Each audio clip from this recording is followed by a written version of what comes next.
on, Cap. Come on.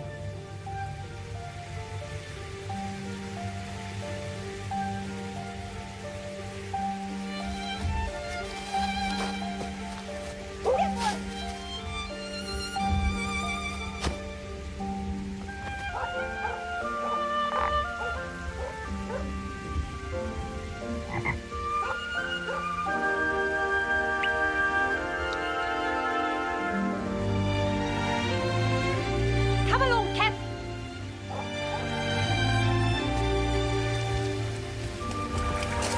Out of my way, please, Jemima. You may be enjoying this, but I should like to get to my door.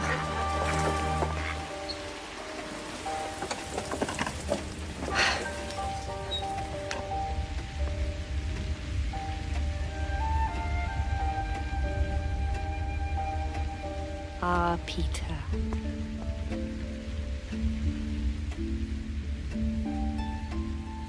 Yes, you're quite right. I should be getting on with all those letters to the children. Now, though I first told Cousin Stephanie how little Lucy Carr first encountered Mrs. Tiggy Winkle, I really think it only fair that Lucy should see how it all turned out. So, I shall instead send Cousin Stephanie the latest news of Mr. Jeremy Fisher. I'm sure little Lucy has many happy memories of our mutual friend, dear Mrs. Tiggy Winkle, from whom, in fact, I first heard what had befallen that unfortunate frog, Mr. Jeremy Fisher.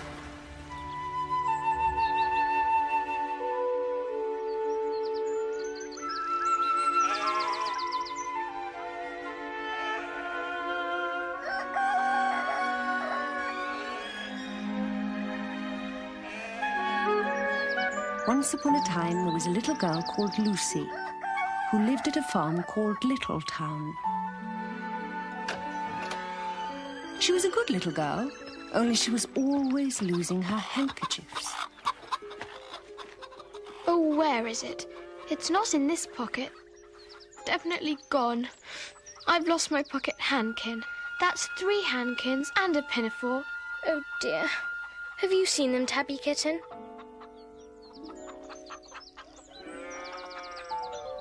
Sally Hennypenny, have you found 3 pocket handkins? Oh. Well, that wasn't very helpful. Was it, Tabby Kitten?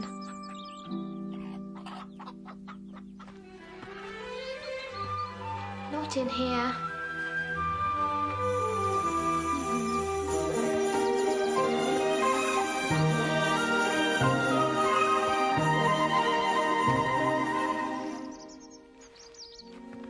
Oh, Cock Robin, have you seen my handkins?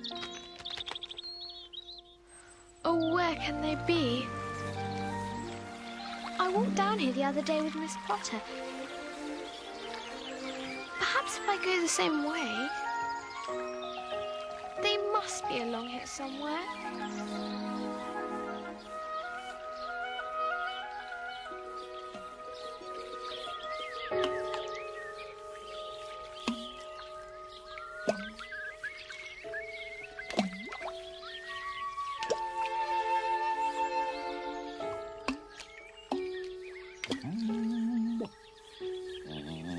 Oh, there's someone. Excuse me, sir. Oh, bless my soul.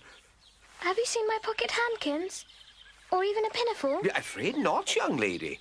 Thank you, sir. I shall have to keep looking then. Sorry, I can't be of more help.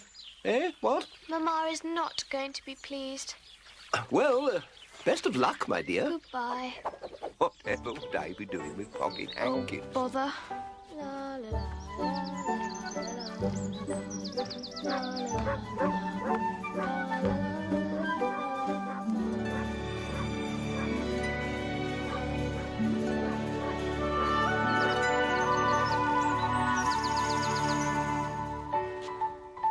Oh, what's that? I'm sure I can see some little pieces of white. They might just be my lost handkins.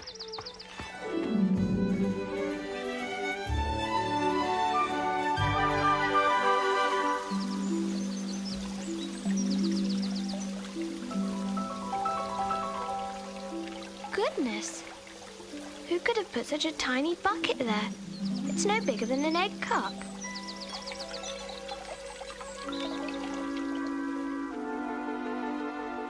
Oh! And look at those tiny little footmarks. They must have been made by a very small person.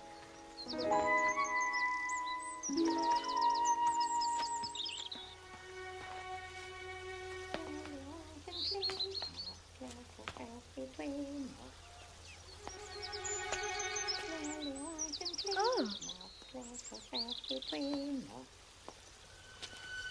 I wonder who lives here. Smooth and hot Forgive red me. rusty spot. Never Forgive here me. seen. Oh, who's that? I'm Lucy. I didn't mean to startle you, but who are you? And have you seen my pocket handkin? Oh, yes, if you please. My name is Mrs. Tiggy Winkle. I'm an excellent clear starcher. Please, do make yourself comfortable. It is rather warm in here, I know. Thank you, Mrs. Tiggy Winkle.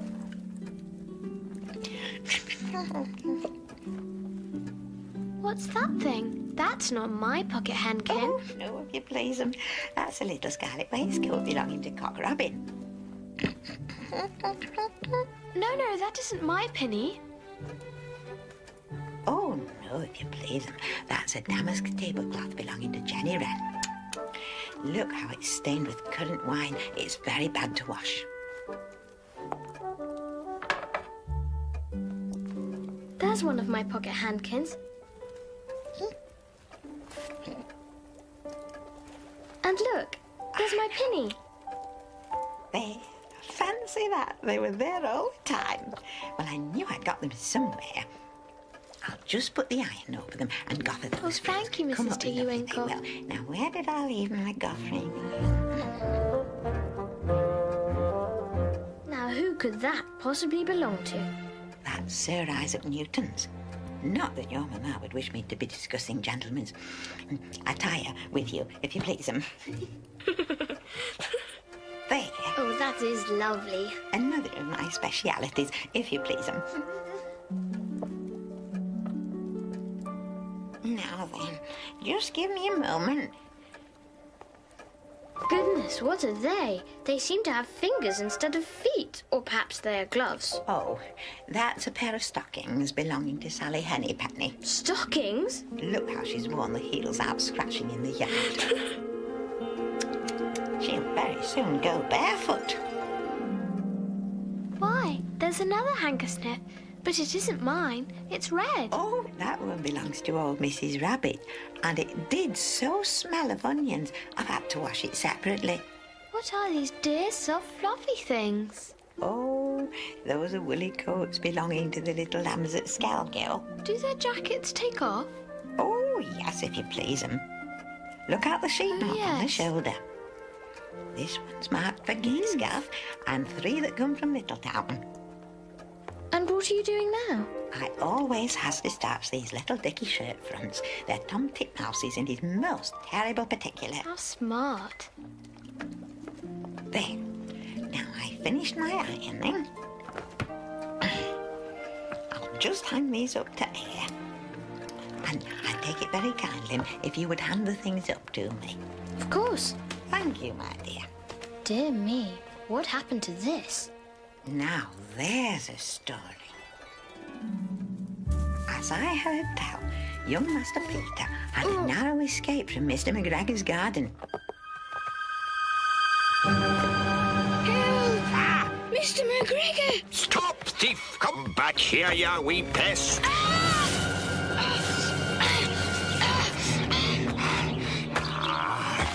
Gotcha!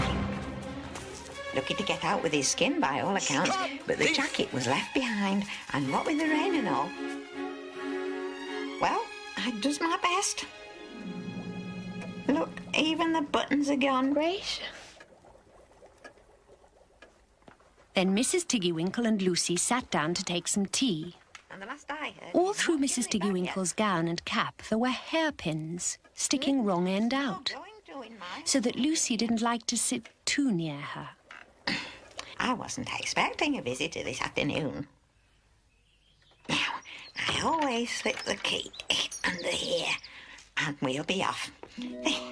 Now we'll go and deliver the washing. Where shall we be going first? Well, if you please, down in the wood below is the big fir tree, so we shall call our Mrs. Rabbit first. I hope she can match those buttons. Seeing as it's not the first time, nor yet the last, I'm quite sure Mrs. Rabbit keeps a jar full. Then away down the hill trotted Lucy and Mrs. Tiggy Winkle with the bundle of clothes. Hello, Miss. The very first little animals they met were Peter Rabbit and Benjamin Bunny. Hello.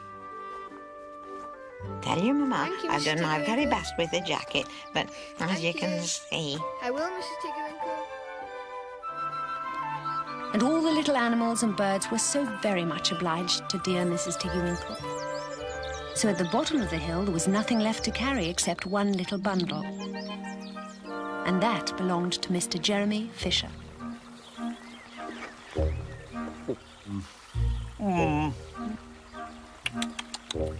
What will they get up to next? Mr. Jeremy Fisher, a most elegant and gentlemanly frog, lives down by the lake. I do believe I saw him fishing when I was searching for my handkins. Oh, Dear me, do take care, Mrs. Tiggy Winkle. I'm not as young as I used to be. Mind how you go, Miss Lucy, with your clean boots. Water and mud everywhere. Don't know how it can be. So, there. A gentleman has a right to live how he will. Gooey, Mr. Jeremy. Ladies, ahoy! I was just about to leave your clean washing and collect from the porch as usual, Mr. Jeremy, sir. Ah, yes. I mean, no, dear lady. Afternoon, ma'am. How do you do? Afraid I have some rather dirty linen here in this basket, so as not to muddy your gown. In the basket? Bless my soul. Oh, dear mercy me, Mr. Jeremy. Oh, little mishap. That is to say, well, not so little, really. More of an accident. Very nearly fatal. Skin of my teeth and all that, don't you know? Mercy me, Mr. Jeremy. What have you done to your poor fingers? They're the very least of it.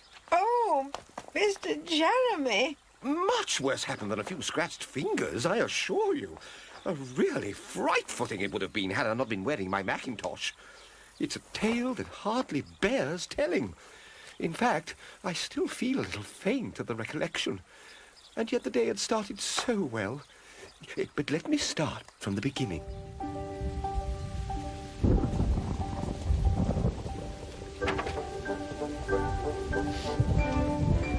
Ah, nice drop of rain. Be good fishing today, I shouldn't wonder. I'll get some worms and catch a dish of minnows for my dinner.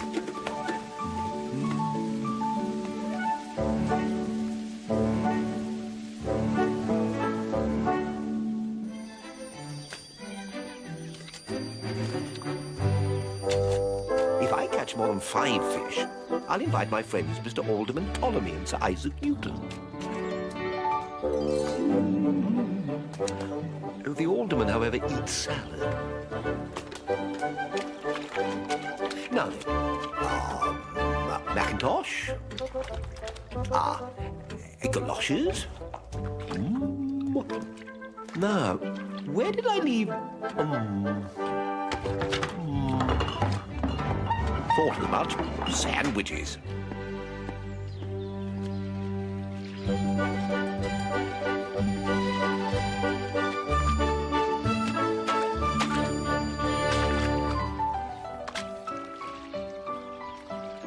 I know just the place for minnows.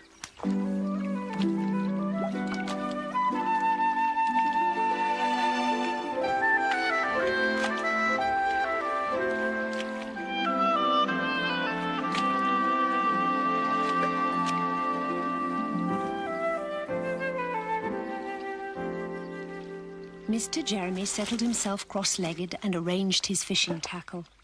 He had the dearest little red float. His rod was a tough stalk of grass. His line was a fine, long white horsehair, and he tied a little wriggling worm at the end.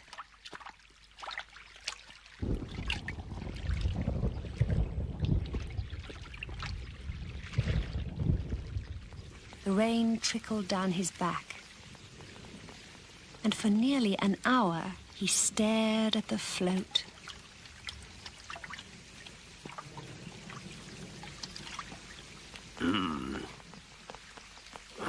This is getting tiresome. Oh, I foresee, I fear, an adjustment to the dinner menu. I'll eat a butterfly sandwich and wait till the shower is over.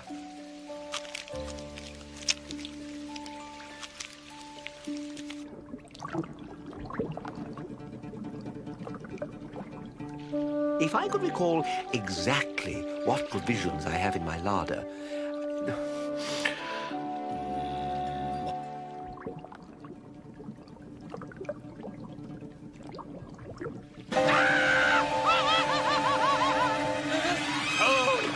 You beastly creature! What a nasty, underhanded thing to do. Dear me. I trust that is not a rat. Oh, is there no peace to be had anywhere? I think I'd better get away from here.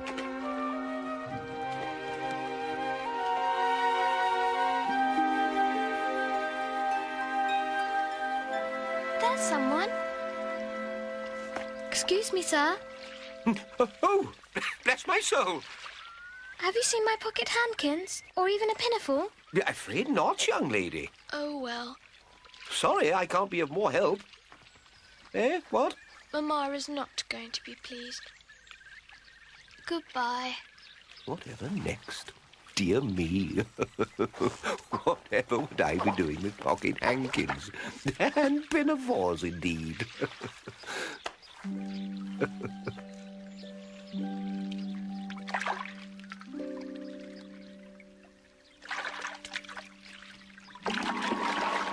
A minnow! A minnow! I have him by the nose! Hooray! Ow! Oh! Oh, dear, no! Oh! My goodness! Oh, no! Ouch! What are you doing on the end of my line, Jack Sharp? Ouch! Get off my boat this instant! Ow! Impertinent little rascals.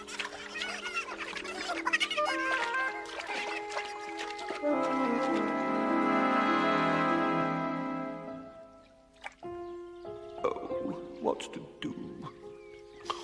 Two such good friends. One cannot sit them down to butterfly sandwiches. And they do expect rather a good table. If only I could remember what I have in the pantry. Grasshoppers. Just the thing. I dare say I can find a bit of lettuce for Alderman Ptolemy. But...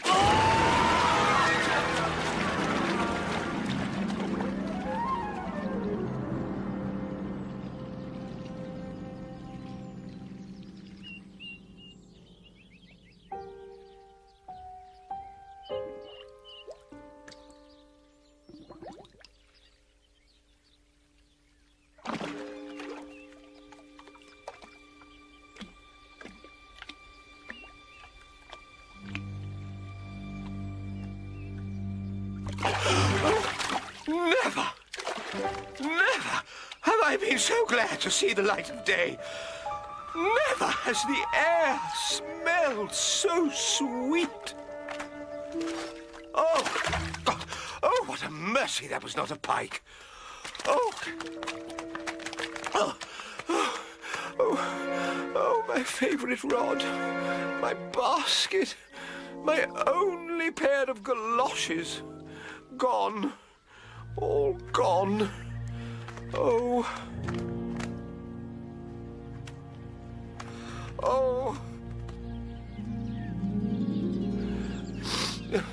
Though it doesn't much matter, but I'm sure I should never have dared to go fishing again.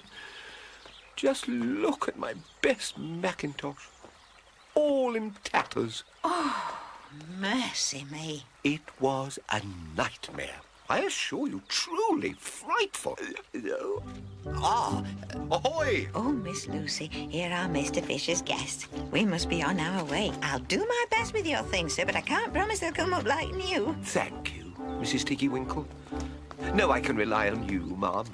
Good evening, Sir Isaac. Good evening, Alderman. Evening, ma'am. Very pleasant. Indeed. Good evening, Alderman. Good evening, Sir Isaac. Ah, evening, Jeremy, old chap. But how kind, how very thoughtful. Though I have remembered you only eat salad. Goodbye, Mr. Jeremy. Goodbye, Mr. Jeremy Fisher. Come along now, Miss Lucy. Your mamma will be looking for you. She'll have your supper on the table. So, how? It's a long story. I'll save it for the port. Perhaps we might take a glass of pond wine with our roast grasshopper and ladybird sauce. There now, Miss Lucy, dear. Here's where you go your way and I go mine. Please remember me kindly to Miss Potter if you should see her before I do. And I dare say we'll meet another day. Good night. But... Good night. But where's your cap, your shawl, your gown? If I didn't know better, Mrs. Tiggy Winkle, I should think that you were nothing but a hedgehog.